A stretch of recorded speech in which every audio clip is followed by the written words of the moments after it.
نه برادر جونی من کسی خونهش روغنی زرد داره قرطو یا شکروی روغنی زغیره چی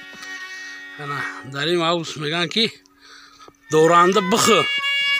نادار قناعت که نه همین وقت اومده علاقه اینه اوی تلخک اینه زمینه اینه تیحات ها دورنده بخو جوره نادار قناعت که انا اون بحث رسی جوره اینه پخته ما و شما بگه دورنده بخو نادار قناعت که اینه برف دیده این ترکتر یک قربون ما تی برفی یومبا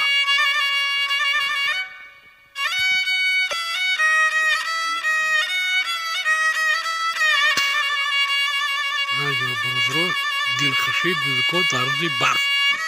در ناحیه یاون جماعت افشاران سالخوز دو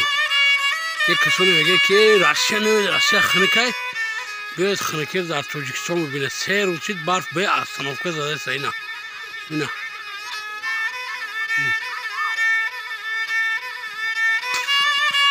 بیاید خنکه رو ببینید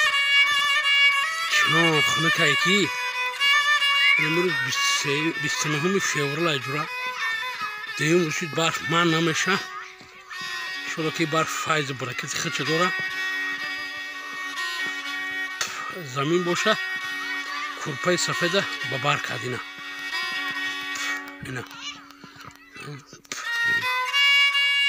دالشی کاکو سیده شایتون تپه اووده اونا ای نه انا میگه شایتون تپه اووده میسه برف تا روز شما نمیخیلک بچه‌ای که ایرسی ای خونکی گرفته میگه گرمی میرم میوید